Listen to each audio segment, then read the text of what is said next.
Harry's finally home. Would peace talks be on the cards as the late queen brings the family back together? Another day goes by and we see more and more things going wrong as events are unfolding, and perhaps the Sussex couple is finding ways to steal the spotlight away from the royal family.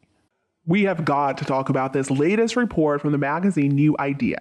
So they're claiming that so much has changed since the queen passed away on September 8th of last year, leaving behind a family that is absolutely torn apart. But as we're coming closer to 1 year since she passed, insiders say the palace is getting ready for the big return of a pivotal family member. And of course, we are talking about none other than the Prince of Hypocrisy, Prince Harry. Sources confirm that he has been planning a secret trip to Balmoral to see his father, King Charles, before the anniversary of the late Queen's passing. They have a lot to talk about after so much time apart, but one thing the father and son really need to do is work through their unprocessed grief together since losing the matriarch of the family. An insider was quoted as saying, "Harry still has yet to stand side by side with his father and share a private mourning for her. He still hasn't dealt with his grandmother not being there, and he needs to have a moment with his dad. Since becoming a father himself, Harry has a better understanding of the parental bond." While I'm not convinced that Harry became a father himself, still, I do agree with this.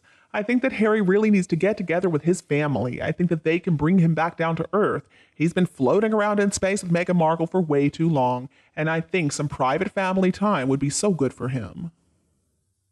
Now, we've been hearing lots of rumors about this reunion since the news came out that Harry would come back to the UK to attend the September 7th Awards for Wellchild, a charity that was developed to help sick children, and it's one of Harry's longest-running charitable connections.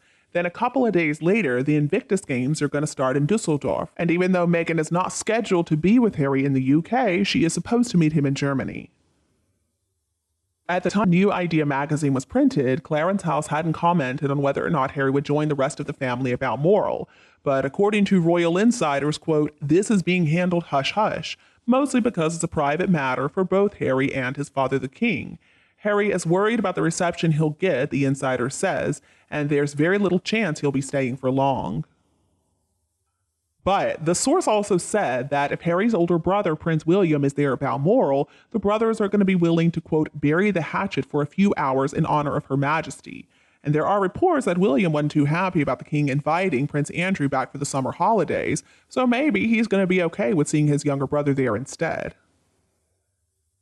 It's unlikely that the invisible children, Archie and Lilibet, are going to be stopping in to see the family, but it's been reported that Charles is hopeful that he'll get to see them in the not-too-distant future.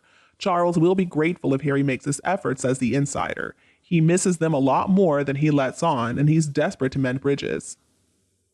There's no doubt Harry would love his kids to see the family. They're his pride and joy. There is the chance that this meeting could pave the way for a quick stopover with the kids on the way back from Germany. Okay, interesting. A quick stopover with the kids on the way back from Germany, so the kids are now going to be in Germany with them? I don't believe this for a second.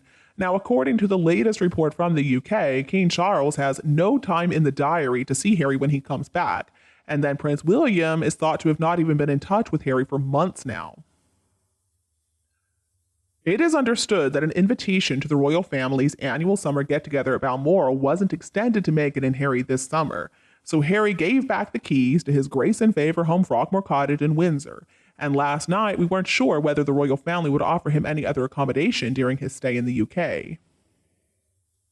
According to the source, Harry would just try to monetize any private conversations with the King or Prince William anyway. They are both very wise to avoid him. Amen, I completely agree with that. Unfortunately, though, it seems like there's also a big risk that Harry's going to misunderstand comments or conversations, or he's going to feed that information back to Meghan so that she can twist it in some way that's going to feed into her narrative that the two of them are these hard-done-by victims. So, considering all that, folks, is it shocking that Harry is estranged from his entire family? Why would they want to associate with him after all he said about them? I'm sure he eventually, though, is going to regret all this if he doesn't already. Remember that wise saying, learn to leave the table when respect is no longer being served. Well, Harry, I think you need to consider that. And all he really needs to do is apologize to his family, and I'm guessing they would welcome him back. The ball truly is in his court at this point. It's not all that complicated if you ask me.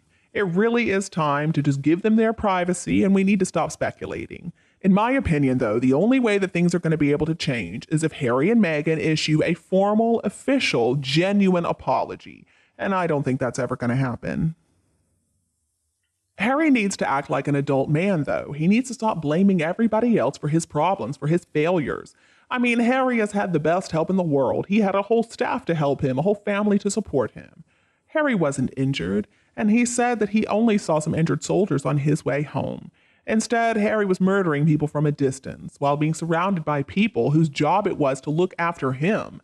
Harry's take on reality is simply unreliable.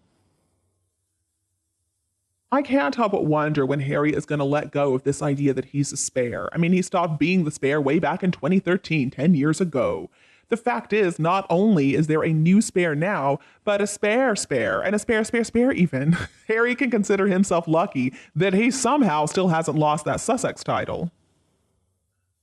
Meanwhile, Harry's family members are just getting on with their lives, which is exactly what they should be doing.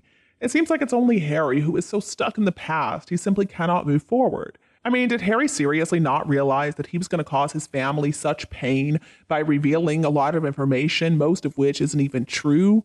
I mean, if he really didn't know that was going to happen, then he doesn't deserve anything from them. But I suspect he did know. All of this pain was intentional. Another thing that occurred to me is that families who actually want to visit with each other don't usually need to make time in their diaries. They just find the time. If Harry really were welcome and if his father really did want to see him, then I think that he would have had him over to the palace to stay. He would have had him over for drinks and a talk after work. Obviously, that relationship is damaged, perhaps irreparably, and Harry cannot be trusted anymore. I don't think he'll ever be able to get that trust back. Nobody needs the kind of problems in their lives that Harry manages to cause everywhere he goes.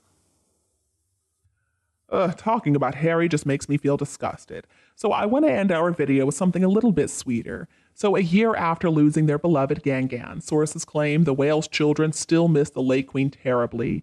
The Insider says she had a huge impact on their lives, especially George and Charlotte, who were old enough to have shared some amazing memories with her. The Insider goes on to say, it was hard in those early months because Louis didn't quite understand that she wasn't coming back, so he kept asking for her, which would upset his siblings. George was deeply affected and knew the gravity of the situation just from being with his father and grandfather. Oh, doesn't that just make you tear up thinking about those poor kids missing their Gangan? But at least they were incredibly lucky to have spent so much time with her. And what about Harry and Meghan's invisible children? I'm surprised that they haven't released some news about how their kids are missing the late Queen terribly because they knew her so well through their FaceTime calls or whatever. I'm glad, though, honestly, they need to leave that one alone. And again, thank you for watching. If you find our information interesting, please press that like button and share this video with everybody. And please continue to accompany me. I promise I'm going to bring you more interesting information and hilarious information too. Please leave a comment if you've got anything to say. And don't be afraid to click the subscribe button to get more updates in the future. Thank you so much for tuning in. Have a lovely weekend, and we'll be back to see you all tomorrow.